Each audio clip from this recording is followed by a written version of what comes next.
बिस्मिल्लाहिर्रहमानिर्रहीम। अस्सलाम वालेकुम लिब्रा ठंडे लोगों, क्या हाल है आपका? यो पिछला हफ्ता आपका अच्छा गुजरा होगा। मैं अजमरीम, आपका एस्ट्रोलॉजर। ये हफ्ता कैसा रहेगा 12 जुलाई से 18 जुलाई के दरमियान क्या होने जा रहा है और क्या अच्छी बातें क्या नेगेटिव बातें, ये सब बताऊंगा आपको। पता मैं नेगेटिव बातों से प्रेज करता हूँ, बल्कि अगर नेगेटिव बातें होती तो उसको ज़रा पॉजिटिव करके आपको थोड़ा सा एडवाइस कर देता हूँ, ताकि वो वक्त भी आप आसानी से, क्योंकि मेरे एक आदत है कि किसी को टेंशन नहीं देनी, किसी को नाराज़ नहीं करना, किसी को खुशियाँ बांटनी है, खुशियाँ बांटें, सबको खुश रखें, चेहरे पे स्माइली आनी चाहिए। बस ये एक मिशन होना चाहिए आपका, अपने चेहरे पे भी स्माइली लाए और दूसरों के लिए भी बंदोबस्त करें कि वो भी मुस्कुराता रहे। गम बड़े हैं, लेकिन वो गम भी अगर हंस के गुजार लें, रिलैक्स होकर गुजार लें, तो आपको फ़ायदा ही फ़ायदा है। लिब्रा स्टार्ट आपका 11वें घर से हो रहा है और 11वां वहाँ पे आपका जो लॉर्ड है वो 10वें में बैठा है। तो क्या एडवांटेज होने जा रहा है? आज मैंने थोड़ी सी सुबह नाश्ते में लस्सी पी ली। अब लस्सी का मेरे पे असर होना शुरू हो गया, मेरा दिमाग ना इस वक्त ना सोना शुरू हो गया। अब मैं इसको ऐसे झटका दे के दोबारा, वो कहते हैं रिफ़्रेश करना, वो आप राइट क्लिक करते हैं और राइट क्लिक करके वहाँ पे लिखा होता है रिफ़्रेश लैपटॉप पे, तो मैं अपने आप को रिफ़्रेश किया। अभी दुनियावी मामलात में आपको अरूज मिलेगा, पैसा आएगा, दौलत कमाएंगे, वालिदैन की सपोर्ट मिलेगी इन एज ए स्टार्ट जो हफ्ते का, और ख़ुद की मेहनत से अपने और अपने वालिदैन की तरफ से मिले हुए कारोबार में आप वह शख्स होंगे जो आप अपने वालिदैन के साथ चलेंगे और अपने आप को एलिवेट करेंगे। कारोबारी को ख्वाहिश समझ के मेहनत करके आप अपना करेंगे। यहाँ पे बहन भाइयों के साथ थोड़ा सा इख्तलाफ ज़रूर होगा, लेकिन यहाँ पे आप उनको साथ लेके चलते आ रहे हैं, उनकी वेलफेयर पे काम करते नज़र आ रहे हैं। आपको पता है 11वां घर होप्स का है, 11वां घर आपका उम्मीदों का है, एल्डर्स का है। यहाँ पे आपकी कोई शादी तय हो जाएगी, कोई ना कोई आपके घर के इकट्ठे होके आपके बारे में सोचना शुरू कर देंगे। यहाँ पे आपकी कोई विश या कोई डिज़ायर या एम्बिशन पूरा होता नज़र आ रहा है, कोई अच्छी खुशखबरी मिलनी चाहिए। फ़ॉरेन ट्रैवलर वाले फ़ॉरेन ट्रैवलिंग करते नज़र आ रहे हैं। लिटिगेशन स्पेकुलेशन में बहुत फ़ायदा होगा, अगर हॉस्पिटलाइजेशन है तो वहाँ से छुट्टी मिल जाएगी। और फ्रीडम फ्रॉम मिजरी होगा, जेल में तो जेल से जान छूट जाएगी। आपके स्पाउस का रोल आपकी डोमेस्टिक लाइफ में बड़ा इम्पोर्टेंट होगा।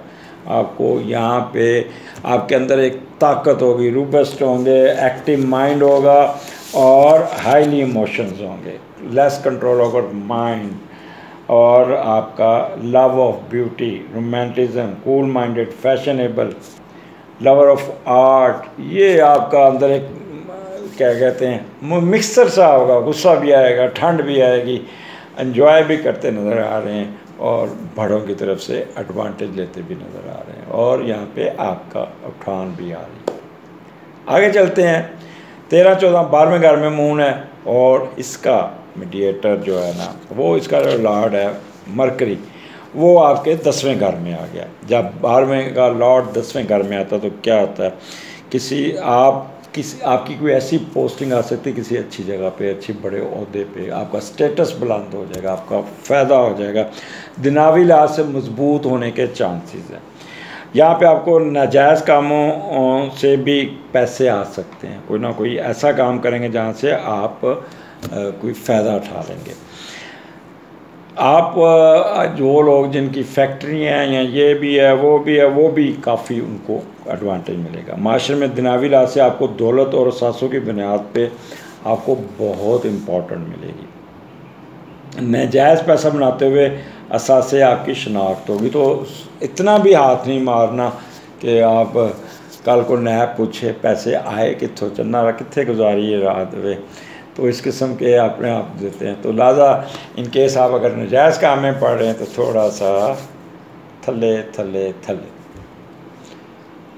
जब अल्लाह ताला ने वैसे ही आपको दे देना बड़ा कुछ, तो फिर नाजायज़ कामों की तरफ क्या जाना। लेकिन 12वां घर है, 12वां घर खुद बुद ज़रूर करता है, ठीक है। स्विंग्स आएंगे, यहाँ पे विर्गो में है, तो लिहाजा आप काफ़ी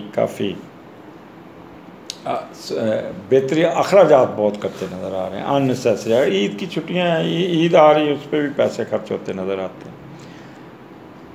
15, 16, 17 पहले घर में, और इसका लॉर्ड जो है ना 11वें घर में बैठा है। आप ज़िंदगी का जो भी फैसला करेंगे वो बहन भाइयों से मिल के करेंगे, बड़ों के साथ मिल के करेंगे, और आपकी ख्वाहिश होगी कि मेरे बड़े बहन भाई मेरे साथ खड़े हों। वो उनके आप ज़्यादातर आप उनकी तरफ उनके फ़ायदे का सोचेंगे और उनके लिए बहुत कुछ करते नज़र आ रहे हैं। यहाँ पे वीनस आपका बड़ा पॉजिटिव बैठा है, तो यहाँ पे आपको बहुत ही एडवांटेजेस मिलते नज़र आ रहे हैं। और वो जो अगर आप सीनियर लिबरल हैं, तो मतलब मोर देन 60 ईयर्स ओल्ड हैं, तो आपकी वो हसरतें जो कभी पूरी नहीं हुई थी, आपकी ख्वाहिश थी, तो इस उम्र में आके पूरी होती नज़र आ रही हैं। कोई ना कोई अच्छी खबर मिलनी चाहिए जिससे आपको जो आपकी एक हसरत थी वो पूरी हो जाए। पहला घर है जहाँ पे आप ज़रूर ब्यूटी पार्लर ज़रूर जाएंगे, बार्बर के पास जाएंगे, पेडिक्योर, मेडिक्योर, फेशियल, बाल कटवाएंगे, इस किस्म के नए कपड़े ख़रीदते नज़र आ, अपनी ज़ात पे खर्च करते नज़र, अपनी सोच को बेहतर बना, आपकी सोच बहुत पॉजिटिव होगी। किसी किस्म का एक्सट्रीमस, क्विक टेम्पर, इम्पल्सिव, इम्पेशेंस, स्टूबर्न होने की कोई चांस नहीं है। यहाँ पे आप किसी किस्म का कन्फ्यूजन नहीं होगा, बड़ी अच्छी प्लानिंग करेंगे, सेल्फ कॉन्फिडेंस होगा आपके अंदर, आपका एटीट्यूड एप्टीट्यूड बहुत पॉजिटिव होगा, थिंकिंग प्रोसेस बहुत तेज़ी से चलेगा, attitude towards life and happiness होगा, मेंटल कैपेबिलिटी खुल के सामने आ जाएगी, विल पावर बहुत अच्छी होगी। आप किसी भी मुश्किल भी हो, अच्छे भी, adjustment in all type of circumstances, तो मौजे करें। 15, 16, 17 यहाँ पे बच्चों के साथ बाहर घूमें फिरें, कुछ थोड़ा सा उनको शॉपिंग कराएं, खर्च करें, बकरे लें, या उनको रेडीमेड क्लॉथ लेकर दें, महंगी महंगी चीज़ें। अपनी ज़ात का नहीं सोचना साथ, बच्चों का भी, अपने स्पॉस का भी सोचना। पैसे आ जाएंगे, अल्लाह ताला यहाँ पे आपको मदद करता नज़र आ रहा है, और ईद आपकी बहुत अच्छी गुजरेगी। जो आपके दिल में आपके है वो पूरा होता नज़र आ रहा है। अब आगे चलते हैं। इतवार को दूसरे का लॉट 11वें घर में, तो आप अपनी कहते हैं सारी कमाई दौलत को अपनी खुशियों पे खर्च करते हैं। उस दिन बकरा भी ख़रीदेंगे, बच्चों के कपड़े भी ख़रीदेंगे, और आप अपनी ख्वाहिशात पूरी करते नज़र आ रहे हैं। तमाम वो काम करेंगे जिससे खुशियाँ मिलेंगी, और आपकी ज़िंदगी में शराकतदारी बेहतरीन रोल प्ले करेगी, बहुत ज़्यादा।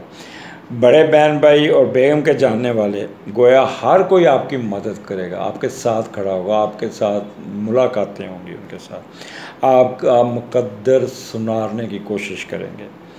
उस दिन कोई ना कोई ऐसा काम करेंगे, ख़ास तौर पे जो पब्लिक फ़िगर, उनको पब्लिक फ़िगर बनने के पूरे चांस, बड़ी अपलिफ्ट मिल जाएगी। बड़े बहन भाइयों से बहुत प्यार बढ़ेगा, और उनकी हर किस्म की मदद, चाहे वो माशी हो या रूहानी हो, वो करेंगे, उससे रूहानी तस्कीन आपको मिलेगी। आपके इस हमदर्दी और माशी दरिया दिली से बेगम तंगी रहती है, और हमेशा ये ताना बार बार सुनने को मिलेगा कि सारी कमाई तो रकम आपने बहन भाइयों पे खर्च कर दी।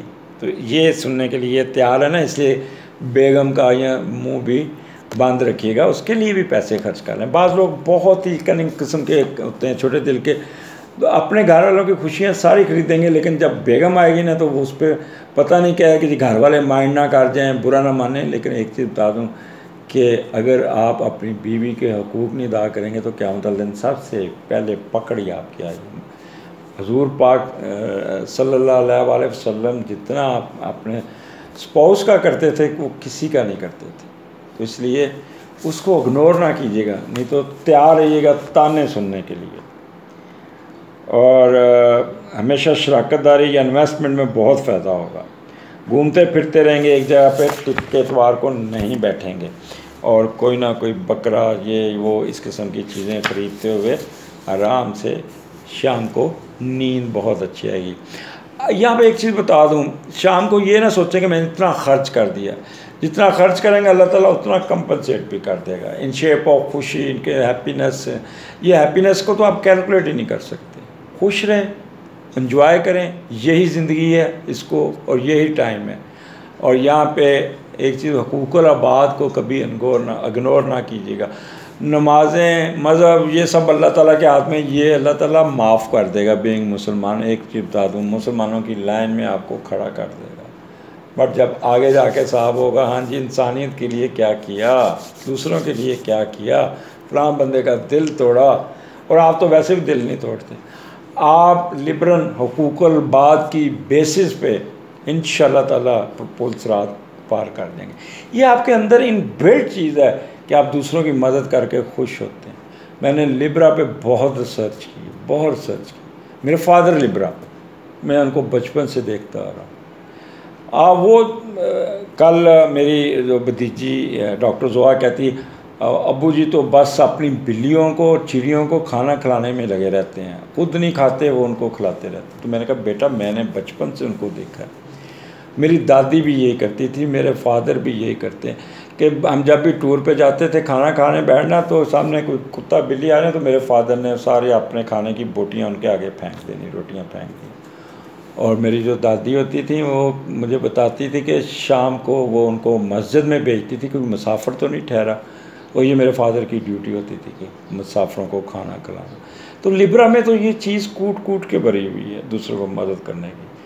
तो एंजॉय कीजिएगा, मेरी बातों को दिल में जगह दीजिएगा, और मैं आपको श्योरिटी देता हूँ कि ईद आपकी बहुत अच्छी होगी, मेरे अल्लाह ने चाहा तो। इजाज़त दीजिए, अल्लाह हाफ़िज़।